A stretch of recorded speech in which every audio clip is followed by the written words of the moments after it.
the European Parliament is engaged in here today with this debate and subsequent vote is nothing less than a massive exercise in deceit. A pack of lies are being told, and they are being told because you do not want the peoples of Europe to have the referendums that you promised them. It is the imposition of the will of the political class upon the citizens. We all know the truth. The Lisbon Treaty is the same as the EU Constitution. Exactly the same number of new competences. Exactly the same number of surrenders of veto. It is virtually identical in every regard.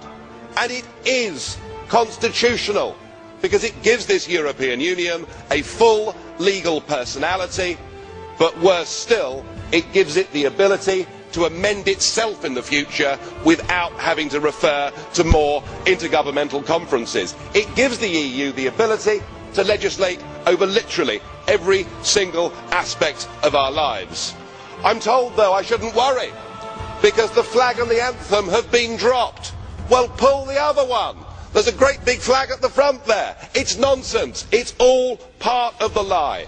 The truth is that you are too chicken to have a referendum. You don't want to hear the voice of the people, and now you resort to totalitarian means to get this treaty through.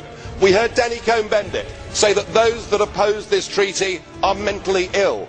We heard Mr Schulz say that those of us that objected to the sheer dishonesty of this project were behaving like Nazis back in the 1930s. Well, I think the ordinary, decent citizens of Europe will work out for themselves who the extremists are. And I must say, I wish the people of Ireland, I wish those that believe in democracy, every success in a couple of months' time, and I hope they send a large, resounding no, and I hope the voice of the peoples of Europe will be heard, not that of just you, the political class. And you may be complacent today, but you are increasingly being held in contempt.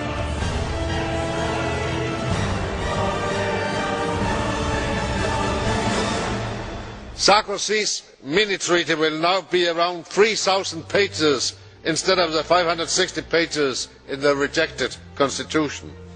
The majority has the right to endorse the treaty, but you have no right to refuse a normal parliamentary scrutiny of this Lisbon Treaty. I have asked more than 700 serious questions on the interpretation of the different articles. You don't know the answers. You approve secrecy instead of transparency. You approve a reduction of parliamentary democracy instead of insisting on this Parliament's right to represent our voters, scrutinise on behalf of our voters, question the executive on behalf of the 500,000 citizens we represent. Thank you, Mr. President. Well, it's evening. It's been a very long day. We've been protesting in this Parliament, as you know, for months against the Lisbon Treaty, the Constitution, being pushed through without the referendums that previously people were promised. Well, it all came to a head today, because today was the day we actually debated the treaty and voted on the treaty. And it'll be no surprise to you that a very massive majority of this European Parliament voted to approve the treaty.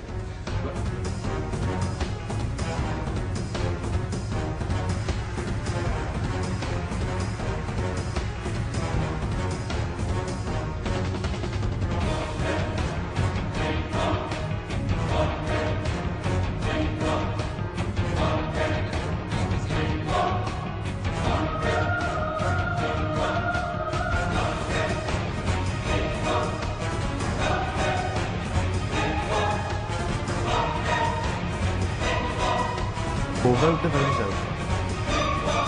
Has everyone voted? The vote is closed. 499 against, that's rejected. We of course protested against this, and the theme for the day was that they were too chicken to hold a referendum. So in the chamber, the UKIP MEPs all wore these t-shirts saying too chicken for a referendum, and outside we had some staff who were also protesting. And at one point during the protest, the staff were being surrounded by security guards and press cameras, and I was asked to come out and see what was going on. And I went out, and yeah, it was getting a bit heated, it was getting a bit aggressive. Yes.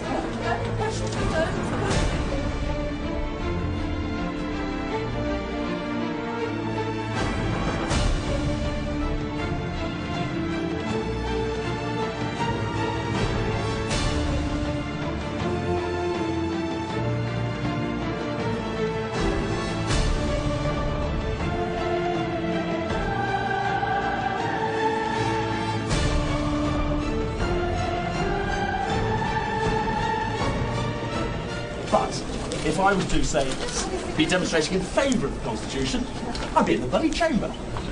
And applauded. But why are the rules applied differently to us?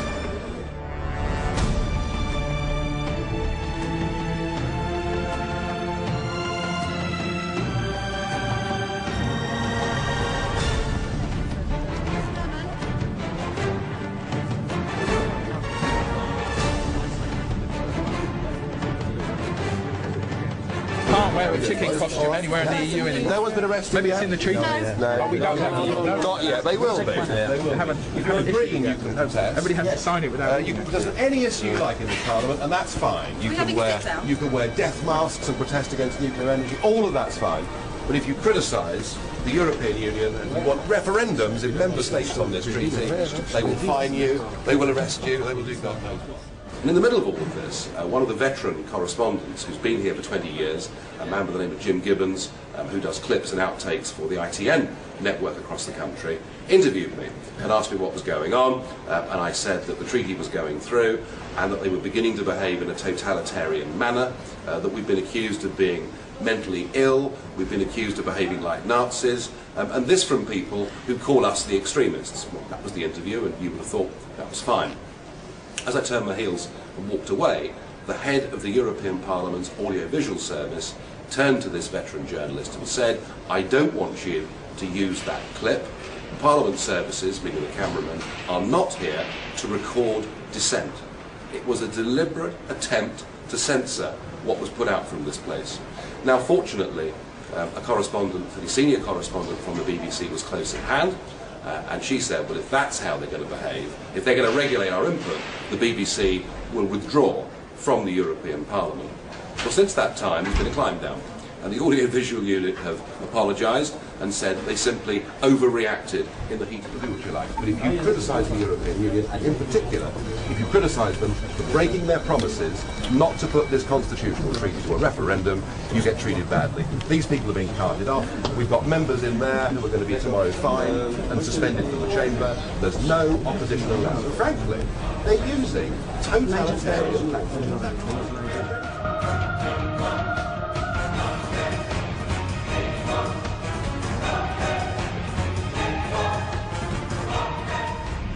I noticed that many of them were absent from the debates for long periods because they were outside the chamber dressed as chickens. I think that is very symbolic. They are chicken because they chickened out of the debate here because they are afraid of the verdict of this democratic debate.